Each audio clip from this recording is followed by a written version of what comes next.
ಮುಖ್ಯಮಂತ್ರಿ D K Shivakumar ಅವರು, ಮಾಜಿ ಮುಖ್ಯಮಂತ್ರಿ ಸಿದ್ದರಾಮಯ್ಯನವರು, AICC ಅಧ್ಯಕ್ಷರಾದಂಥ ಮಲ್ಲಿಕಾರ್ಜುನ್ ಖರ್ಗೆ ಅವರು, ರಾಹುಲ್ ಗಾಂಧಿ ಅವರು ವಿಶೇಷ ಗಮನ ಹರಿಸಿ ಉತ್ತರ ಕರ್ನಾಟಕ ಮತ್ತು ಕಲ್ಯಾಣ ಕರ್ನಾಟಕಕ್ಕೆ ರಾಘವೇಂದ್ರ ಹಿಟ್ನಾಳ್ ಅವರಿಗೆ ಸಚಿವ ಸ್ಥಾನ ಕೊಡುವ ಮೂಲಕ ಈ ಒಂದು ಭಾಗದ ಧ್ವನಿಗೆ ತಾವು ಅವಕಾಶವನ್ನು ಮಾಡಿಕೊಡಬೇಕೆಂದು ಆದಿ ಜಗದ್ಗುರು ರೇವಣಸಿದ್ದೇಶ್ವರರ ಜನ್ಮಭೂಮಿ ಮೂಲ ಗುರುಪೀಠ ಸರೂರಿನ ಮತ್ತು ಮನಗುಳಿಯ ಶ್ರೀಗಳಾದ ಜಗದ್ಗುರು ರೇವಣಸಿದ್ದೇಶ್ವರ ಮಹಾಸ್ವಾಮಿಗಳಾದ ನಾವು ಈ ಮೂಲಕ ಹೈಕಮಾಂಡ್ಗೆ ಆಗ್ರಹಿಸ್ತಾ ಇದ್ದೇವೆ.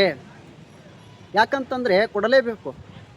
ಉತ್ತರ ಕರ್ನಾಟಕ ಮತ್ತು ಕಲ್ಯಾಣ ಕರ್ನಾಟಕದಲ್ಲಿ ಈ ಸಮುದಾಯದಲ್ಲಿ ಕುರುಬ ಸಮುದಾಯದಲ್ಲಿ ಎಷ್ಟು ಜನ MLAಗಳಿದ್ದಾರೆ?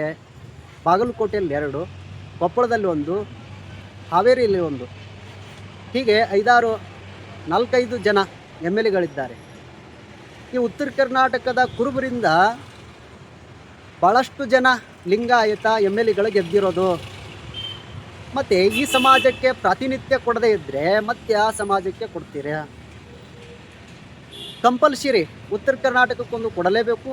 ಅದರಲ್ಲಿ ಕಲ್ಯಾಣ ಕರ್ನಾಟಕದಲ್ಲಿ ರಾಘವೇಂದ್ರ ಹಿಟ್ನಾಳ್ ಅವರಿಗೆ ಸಚಿವ ಸ್ಥಾನ ಕೊಡುವ ಮೂಲಕ ಈ ಒಂದು ಭಾಗದ ಧ್ವನಿಗೆ ಸ್ಪಂದಿಸುವಂಥ ಕೆಲಸ ಹೈಕಮಾಂಡ್ ಮಾಡಬೇಕು. ಮತ್ತು ಈ ಸಮುದಾಯದ ಆಶಾ ಉತ್ತರಗಳಿಗೆ ಮತ್ತು ಅವರ ಭಾವನೆಗಳಿಗೆ ಸ್ಪಂದಿಸುವಂಥ ಕೆಲಸ ಹೈಕಮಾಂಡ್ ಮತ್ತು ಮುಖ್ಯಮಂತ್ರಿಗಳು ಮಾಡಬೇಕೆಂದು ಈ ಮೂಲಕ ಆಗ್ರಹಿಸ್ತಾ ಇದ್ದೇವೆ.